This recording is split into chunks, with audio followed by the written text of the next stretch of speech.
Hello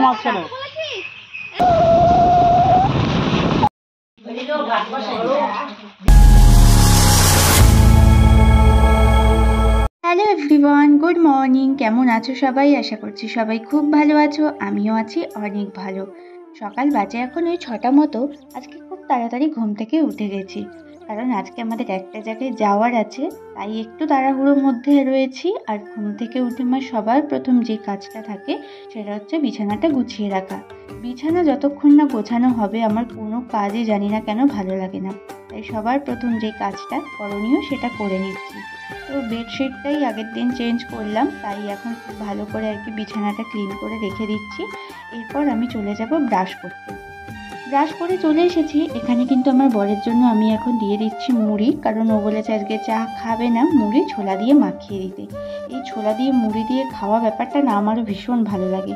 এই আগের দিন রাত্রেবেলা এই ছোলাগুলো জল দিয়ে ভিজিয়ে রেখেছি, আর সকালবেলা এখন দেখো গামছায় মুছে মুড়ির মধ্যে দিয়ে দেবো। জল থাকলে তো মুড়িটা একদম ভিজে যাবে, তো সেই কারণে। আর উপর দিয়ে দিয়ে দিলাম একটু লবণ গুঁড়ো, আর কি লবণ ছিটিয়ে দিলাম, তাহলে খেতে বেশি ভালো লাগবে। আর এই লাড্ডুটা আমার জন্য।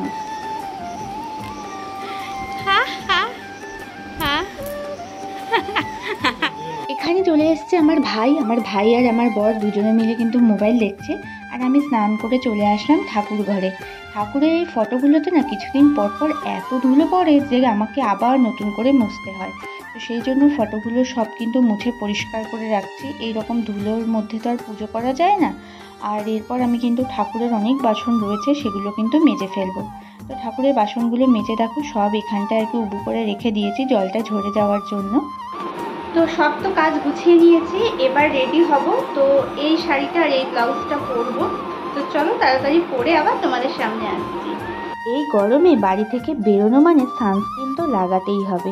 আর আমি বিয়ে বাড়ি অনুষ্ঠান বাড়ি ছাড়া কিন্তু মেকআপ একদমই করি না, তাই আজকের মেকআপটা শুধুমাত্র আমার সানস্ক্রিন দিয়েই হলো। আর এইখানটা দেখো আইব্রোটাকে একটু ড্র করে নিচ্ছি, সাথে করে নিলাম একটা ছোট টিপ। আর এখানটা দেখো লিপ বামটা একটু লাগিয়ে নিচ্ছি, কারণ আমার এই গরমেও জানি না কেন ঠোঁটটা খুব ড্রাই হয়ে যায়, তো সেই কারণে লিপ বামটা আমি রোজই লাগাই। আর এখানে একটু সিঁদুর পরে নিচ্ছি, সিঁদুর না পরলে তো একদমই হবে না। আর যেই কারণে মেন যাওয়া, এই দেখো সিটাপিলের এই ক্রিমটা কিন্তু মাসি আমার দেখে অর্ডার করেছিল, তো সেটা গতকালকে এসছে, তার জন্য আজকে দিয়ে আসতে যাবো আর একটু খাওয়া দাওয়াও হবে। এই হচ্ছে আমার ফাইনাল লুক। আমি কিন্তু একদম রেডি, এবার বেরিয়ে যাব। আর এই যে এইখানটায় রয়েছে আমার বর। বাড়ি থেকে কোথাও গেলে আলাদাই যেন একটা টেনশন কাজ করে, যদিও চলে আসবো তবুও দেখো আমার বর মনে হচ্ছে একটা পিছুটান রয়েই যাচ্ছে।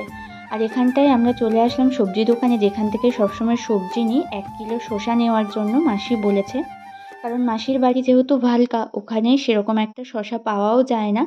আর আমার বর তো শসা ছাড়া ভাতই খেতে পারবে না, তার মধ্যে হচ্ছে আজকে মাটন, তো সেই কারণে। তোমাদেরকে তো বলাই হয়নি আমরা কোথায় যাচ্ছি। তো আমরা যাচ্ছি কিন্তু মাসির বাড়িতে, মানে আমার মাসি শাশুড়ির বাড়িতে, সেটা হচ্ছে ভালকা। তো আজকে অন্য মাসিরাও আসবে, তো সেই কারণেই আর কি নিমন্ত্রণ আছে। আর ওই ক্রিমটাও দেওয়ার ছিল, তো সেই কারণেই এক কাজে দু কাজ হয়ে গেল। আর এই রাস্তাটা দেখেছো, চেনা চেনা লাগছে, এটা হচ্ছে আমাদের নবদ্বীপের রাস্তা।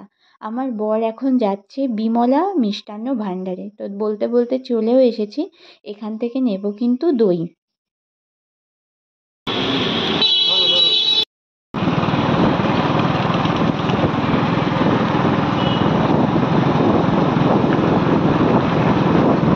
মিষ্টি তেমন একটা আমরা পছন্দ করি না, দইটাই একটু ভালোবাসি। আর যদি সেটা হয় নবদ্বীপ বিমলা মিষ্টান্ন ভাণ্ডারের দই, তাহলে তো কোনো কথাই নেই। দই মানেই নবদ্বীপের লাল দই কিন্তু বিখ্যাত, এটা সবাই জানে। কিন্তু আমাদের পছন্দ ঠিক তার উল্টোটা, যেমন সাদা দই। লাল দই আমরা কেউই আর কি অতটা পছন্দ করি না। বলতে বলতে দেখো চলে আসলাম আমাদের নবদ্বীপ গৌরাঙ্গ সেতু ব্রিজ। এখান থেকে শুরু হচ্ছে, আর এই ব্রিজের ওপর উঠলে আমার এত প্রাণের ভয় করে জানি না কেন। এর আগেও একটা ভিডিওতে তোমাদেরকে বলেছিলাম যে এই ব্রিজের উপর দিয়ে যখন যাই আমার ভীষণ ভয় করে। আর এখান থেকে আমাদের মায়াপুরের মন্দিরটা তো পুরোপুরি দেখা যায়। যতবারই ভাবি যে আসবো আসবো, আর আশাই হয়ে ওঠে না। আকাশটা দেখো কত সুন্দর লাগছে দেখতে। আর এখানে কিন্তু আমরা একটু ভিডিও শ্যুট করে নিলাম, সেটা তোমরা আশা করি শর্টসে দেখেই নিয়েছো। আমি আর আমার বর মিলে, তো ওকে বললাম এরকম একটা ক্লিপ নিই, বললো ঠিক আছে চলো। আর এই রাস্তাটা আমার এত ভালো লাগে যে কি বলবো, দুদিকে পুরো সবুজে সবুজ দেখতে পাচ্ছ, গাছপালা, আর মাঝখানে কিন্তু রয়েছে আমাদের রাস্তা। এত বৃষ্টি হচ্ছে, কিছুটা জায়গায় এসে এখন আমরা একটা দোকানের মধ্যে দাঁড়িয়ে রয়েছি। এইরকম কোথাও গেলে যদি বৃষ্টিতে নাজেহাল অবস্থা হয় তাহলে কেমন লাগে বলো তো? বর্ষাকাল মানেই বৃষ্টি, আর এখন বৃষ্টিতে আমাদের হয়েছে নাজেহাল অবস্থা। তো এখানটায় দাঁড়িয়ে রয়েছি, এই বৃষ্টিটার কোনো মানে হয়? হবেও না, কমবেও না, এই রকম। তো আবার আমরা চলে যাচ্ছি আমাদের পথে। আর এইটুকু বৃষ্টিতে রাস্তাঘাটের অবস্থা দেখো কীরকম অবস্থা হয়েছে। আর দুদিকেই দেখো পাট শাক হয়েছে, আমার এত ভালো লাগছিল দেখতে। ভালো আছো?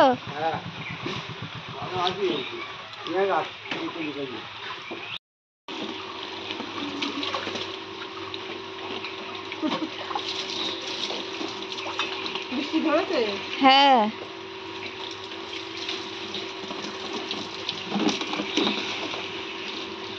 এসে গেছি মাসির বাড়িতে। বাড়ি থেকে বেরিয়েছিলাম 12:30টায়, এখানে এসে পৌঁছালাম 1:30টায়। পুরো 1 ঘন্টা লাগলো আসতে। এসে দেখি মাসি রান্নাবান্না সবই কমপ্লিট, এখানে মাসি বাসন মাজছে।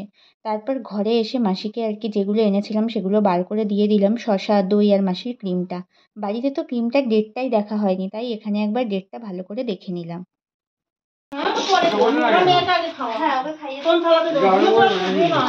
পরে মাসির সাথে খাবো আমি, সবাই খাচ্ছে, আমি একটু ভিডিও করবো তারপর। এখানে সবাই বসে গেছে খাওয়া দাওয়া করতে, আর বৌদি কিন্তু এখানে শুনুকে দেখো খাইয়েও দিচ্ছে। আর আমি বলেছি খাবো আমি সবার শেষে, মাসির সাথে বসবো, আমি আর এই বৌদিটা মাসির সাথে বসবো। এটা বৌদি আমি বলি, কিন্তু সম্পর্কে আমার যা হয়।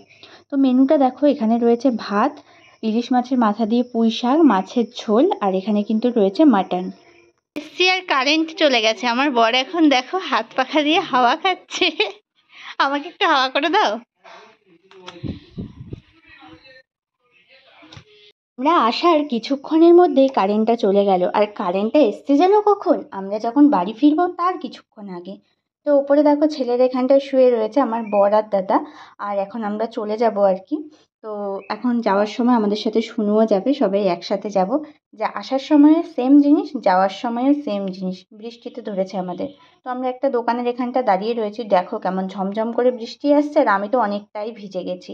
তো রাস্তা দিয়ে টোটো যাচ্ছে, আর আমার দেখে মনে হলো এখন যদি আমরা টোটো করে যেতাম তাহলে হয়তো আর এইভাবে দাঁড়িয়ে থাকতে হতো না। এই বৃষ্টিটা এত বিরক্ত লাগে যে কি বলবো, এই বর্ষাকালে কোথাও গিয়েও শান্তি নেই, কোথা থেকে এসেও শান্তি নেই। তো কি আর করা যাবে, চলো এখন বাড়িতে যাই, বৃষ্টিটা কাটিয়ে তারপর চলো বাড়ি গিয়ে দেখা হবে। যাওয়া আসায় দুবারেই কিন্তু আমাদের বৃষ্টিতে ধরেছিল, তো ফাইনালি বৃষ্টি কাটিয়ে বাড়িতে এসে পৌঁছালাম। এখন বাজে ওই 6:10 মতো। বাড়ি এসে আমার বরকে দেখো এখন কেটে দিলাম আম, কারণ ও আম খেতে ভীষণ ভালোবাসে। তো চলো আজকের এই পুরো ভিডিওটা তোমাদের কেমন লাগলো অবশ্যই কমেন্ট করে জানিও। যদি ভালো লাগে অবশ্যই একটা লাইক করে চ্যানেলটিকে সাবস্ক্রাইব করে দিও। তো চলো সবাইকে টাটা।